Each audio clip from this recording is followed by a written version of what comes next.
Hello everyone, welcome to How to Browser YouTube channel.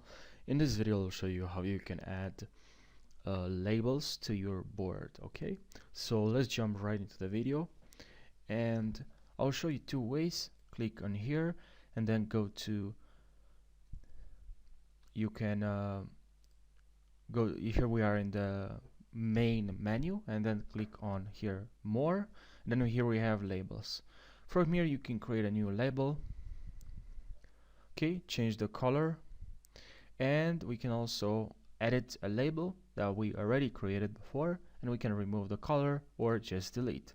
That's one way. Another way that I use is just add a card, and then double click, and from here you can add something: members, labels, checklist, dates, attachment, or cover. Okay, here I have a label, and we can add a label. We can on another one we can create a new one.